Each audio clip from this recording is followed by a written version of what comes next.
South ఇండియాలోనే అతి తక్కువ ధరలకి రత్నాలనందించే ఏకైక సంస్థ 6JVR.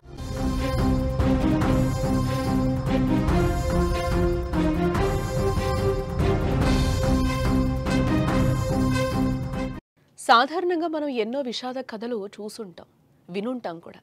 కానీ ఇప్పుడు నేను చెప్పబోయే కథ వింటే మీకు కన్నీళ్ళు రాక మానవు. ఎంతటి విషాదం అంటే, ఓ చిన్నారి ఒకరోజు వ్యవధిలో అన్నకు నాన్నకు అంత్యక్రియలు నిర్వహించింది. పుట్టిన ఏడాదికే అమ్మను దూరం చేసింది విధి.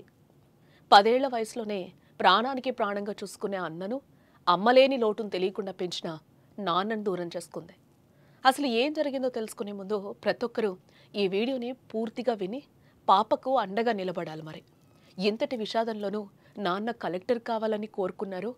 నాన్న కలెక్టర్ అవుతానని ఉబుకొస్తున్న కన్నీళ్లను దిగమింగుకొని ఆ చిన్నారి కల సాకారం కావాలంటే మనమందరం కూడా అండగా నిలబడాలి. ఒక్కసారి ఈ వీడియోని పూర్తిగా చూడండి, తర్వాత డీటెయిల్స్ చూద్దాం.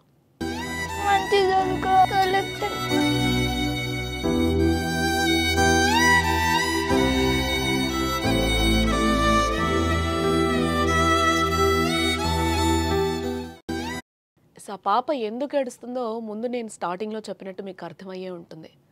స్టార్టింగ్లోనే అమ్మను పోగొట్టుకుంది. 10 ఏళ్ల తర్వాత ప్రేమగా చూసుకునే అన్నను, అలాగే నాన్నను కూడా పోగొట్టుకుంది. అసలు ఏం జరిగిందో ఒకసారి మీకు వివరించే ప్రయత్నం నేను చేస్తాను. నల్గొండ జిల్లాలో మాడుగులపల్లి మండలం ఆగామోత్కూరు గ్రామానికి చెందిన పున్న సాంబయ్యకు 2 పిల్లలున్నారు. ఓ కుమారుడు, ఓ కుమార్తె. శివమణి, నిత్య వారి పేర్లు. కుమార్తె పుట్టిన ఏడాదికే భార్య మరణించింది. అప్పటికి సాంబయ్యకు పిల్లలు 2 చిన్నవారు కావడంతో అంతా పెళ్లి చేసుకోవాలని కోరారు. కానీ సాంబయ్య ఒప్పుకోలేదు. అంటే సాంబయ్యకి అప్పటికే చిన్న ఏజు, దాంతో అందరూ కూడా పెళ్లి చేసుకోమని ఒత్తిడి చేశారు. బట్ 2 పిల్లలు ఉండడం వల్ల నేను పెళ్లి చేసుకోనని కూడా తను చెప్పడం జరిగింది. వేరే వారు వస్తే ఎలా పిల్లలను ఎలా చూస్తారో అనే భయంతో మరో వివాహానికి కూడా సాంబయ్య నిరాకరించాడు. నేను పెళ్లి చేసుకోను అని కూడా చెప్పడం జరిగింది. 2 పిల్లలకు అమ్మలేని లోటు తెలియకుండానే పెంచాడు. ముఖ్యంగా ఆడపిల్ల నిత్యను గుండెల్లో పెట్టి చూసుకున్నాడు. ప్రాణాతి ప్రాణంగా పెంచాడు. నిరుపేద కుటుంబమైన తను కష్టపడి అక్కడ ఇక్కడ వంటలు చేస్తూ పిల్లల్ని పెంచి పెద్ద చేశాడు. ఈ తరుణంలోనే అమ్మ లేని లోటును పూడ్చేశాడు ఆ తండ్రి. ఏ రోజుకైనా కుమార్తెను ఉన్నత స్థాయిలో చూడాలని ఆ తండ్రి కోరిక. అన్నది కూడా అదే ఆశ. వారి ఆశయాలకు అనుగుణంగా ఆ చిన్నారి అడుగులు పడుతున్నాయి.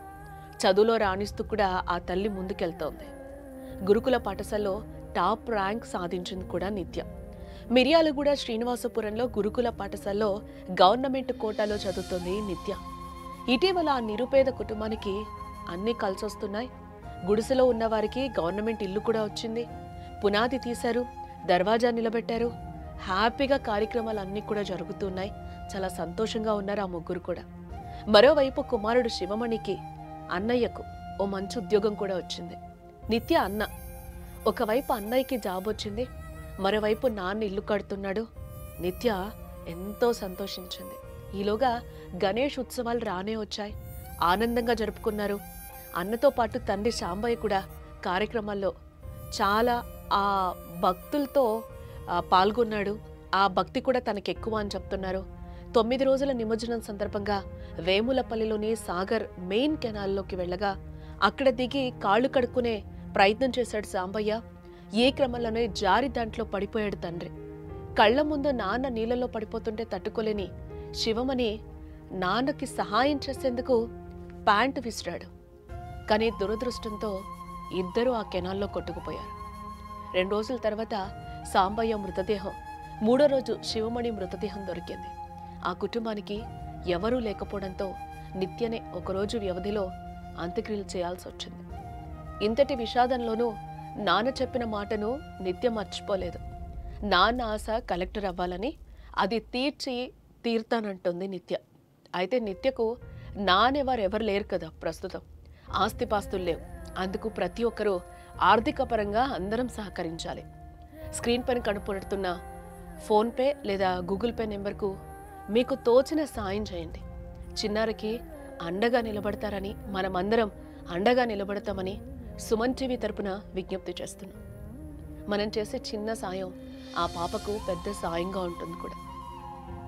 సాగర్ ఎడమ కాలువలో సాంబయ్య అనే వ్యక్తి, అతని కుమారుడు శివమణి అనే ఇద్దరు వ్యక్తులు నిమజ్జనానికి వెళ్ళి ఆ ఎడమ కాలువలో పడి కొట్టుకపోవడం జరిగింది. నందిని అనే అమ్మాయికి ఇక ఎవరు లేని లోటు అయిపోయింది. కాకపోతే ఇప్పుడు ప్రజెంట్ ఏమైందంటే ఈమె చదువులకైనా ఈమెతో ఇప్పుడు ఈమెను చూసుకునే వ్యక్తులు ఎవరు లేరు. ఆయన చేసే వృత్తి ఏంటంటే ఆ వంటలు వండుకుంటా, ఆ వంటలు చేసుకుంటా, ఏదో చేసుకుంటా ఈ అమ్మాయిని చదివించుకుంటూ ఏదో చూసుకుంటూ చేసుకున్నాడు. ఇప్పటి నుంచి ఆ అమ్మాయికి అసలు ఇంత ఎవరు లేకుండా వెళ్ళిపోయింది. ఇప్పుడు అనాథ పాప కావడంతో ఆమెని ఇప్పుడు ప్రభుత్వం వాళ్ళని ఆదుకోవాల్సిందిగా కోరుకుంటూ ఆ పాప చదువులకు వాటికి ఏదైనా సహాయం చేసి గవర్నమెంట్ విధంగా ఏదైనా ఫండ్స్ వచ్చే విధంగా చూసుకోవాలని కోరుకుంటూ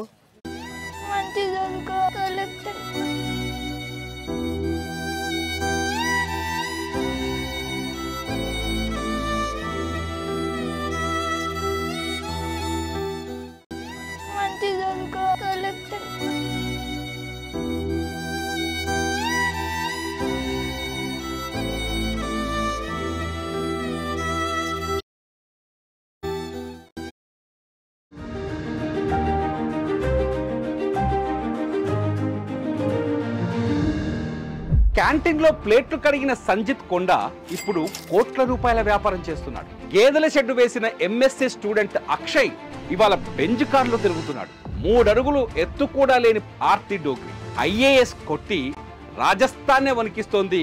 మహిళా పోలీసుకు భర్త సెల్యూట్ చేస్తే అవమానం అనుకొని ఐపీఎస్ చదివి మహారాష్ట్రలో అంబిక సూపర్ పోలీసుగా మారింది. వీళ్ళంతా మన చుట్టే ఉన్నారు, కానీ వీళ్ళ కథలే మనకు తెలియవు. కృషితో ఋషులుగా మారిన వీరి స్ఫూర్తినిచ్చే కథలు ఇప్పుడు మీరు సుమన్ టీవీ విజేతలు చూడండి. సక్సెస్ స్టోరీస్ కి care of address Suman TV.